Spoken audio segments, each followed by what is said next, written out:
விவசாய நண்பர்கள் அனைவருக்கும் வணக்கம். நான் உங்கள் முத்துக்குமார். இன்றைக்கி பார்த்தீங்கன்னா தக்காளி ஃபீல்டுக்கு நம்ம டாக்டர் சாயில் கிட்டு கொடுத்துருக்கார் விவசாயி. கொடுத்து பார்த்தீங்கன்னா 27ஆம் தேதி கொடுத்துருக்குறாரு. இந்த 27ஆம் தேதி கொடுத்ததில் பௌதீகத்தன்மை அப்படிங்கிற ரூட்டு ஃபஸ்ட்டு டாக்டர் சாயில் சொல்லக்கூடிய பௌதீகத்தன்மை. இந்த ரூட்டு பாருங்கள், மைசீலியம் ஹைஃபே அப்படிங்கிற ஒரு ஃபங்கைனால் எந்த அளவுக்கு சேஃப்டியாக இருக்குது ஃபஸ்ட்டு அதை பாருங்கள். நெக்ஸ்ட் இப்போ மழை நல்லா பேஞ்சிட்ருக்குது. பேஞ்சிட்டு இருந்தாலுமே பார்த்தீங்கன்னா ஈரப்பதம் அப்படிங்கிறது வந்து அப்படியே ஸ்மூத்னஸாக இருக்குது மண். பாருங்கள், இது பூரா வேர் தான் பாருங்கள். இந்த ஜல்லி வேர்கள் பௌதிகத்தன்மையில் நம்ம சொல்லக்கூடிய இந்த ஜல்லி வேர்கள் வந்து எந்த அளவுக்கு ஒயிட்டீஸாக இருக்குது பாருங்கள்.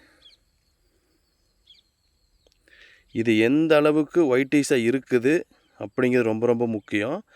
இன்னொன்று பார்த்தீங்கன்னா, இந்த ஜல்லி வேர்கள் வந்து சைடில் வர்ற கிளை வேர்கள் வந்து அதிகமாக இருக்கணும்.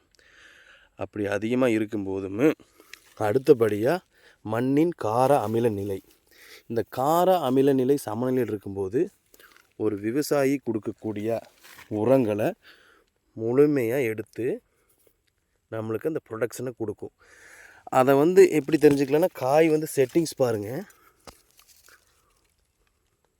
1 2 3 4 5 6 இந்த ஒரு கிளையில் 6 ஆகிருக்குது.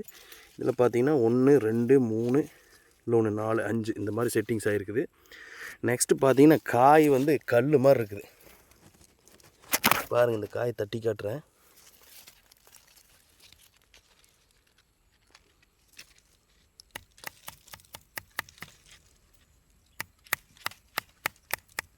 இப்படி காய் வந்து நல்லா கட்டியாக இருக்கும்போது பார்த்திங்கன்னா நம்மளுக்கு நல்ல ஒரு வெயிட் வரும். சீக்கிரம் காய் வந்து பழுக்காது. நல்லா 4 நாள் வச்சும் கூட விற்கலாம். எல்லாமே செட்டிங்ஸ் ஆகிட்டு வந்துட்டுருக்கு. இப்போ இந்த பௌதிகத்தன்மை ரசாயனத்தன்மை பார்த்திங்க. நெக்ஸ்ட்டு இந்த உயிரியல் தன்மை அப்படிங்கிறது வந்து மண்ணில் இருக்கும்போது தான் நம்மளுக்கு மண் புழுக்கள் வந்து அதிகமாக மண்ணில் வந்து உற்பத்தி ஆகும். மண் வந்து நல்லா மண் வாசனை அடிக்கும். நீங்கள் பார்த்தீங்கன்னா மண் வாசம் நல்லா அடிக்குது. மண் வந்து ஸ்மூத்னஸ் அப்படியே கையில் எடுக்கும்போது பார்த்தீங்கன்னா பாருங்கள் எல்லாமே வேர் தான். வேர் பகுதி பாருங்கள் எப்படி இருந்திருக்குது. இந்த மைசீலியம் ஹைஃபே சொல்கிறேன் பாருங்கள். இது பாருங்கள் எப்படி இருக்குதுன்னு. பூராமே வேர் தான் பாருங்கள். இந்த ஜல்லி வேர்கள் வந்து இந்த மைசீலியம் ஹைஃபேவோட இருக்கும்போது வேறு எந்த வேருக்கான வேறு எந்த நோய் பாதிப்பும் வராது. ப்ளஸ் நல்லா ஃபுட் எடுக்கும். இது வரைக்கும் வந்துருக்குது வேர். பேப்பர் பாருங்க இங்கே இருக்குது.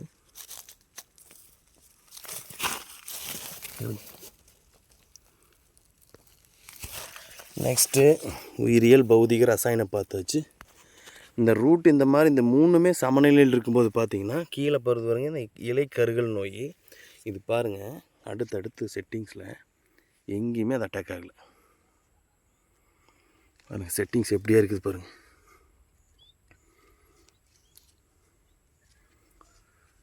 இப்படி பாருங்கள் மேலே வரைக்கும் ஒவ்வொரு செடியிலும் செட்டிங்ஸ் மட்டும் பாருங்கள் எப்படியா இருக்குது. எந்த வித லீப் மைனரோ அந்த இலை கருகளோ எதுவுமே இதில் கிடையாது. பூ செட்டிங்ஸ் மட்டும் சூப்பராக இருக்குது. எல்லா செடியிலையும் ஆகிருக்குது.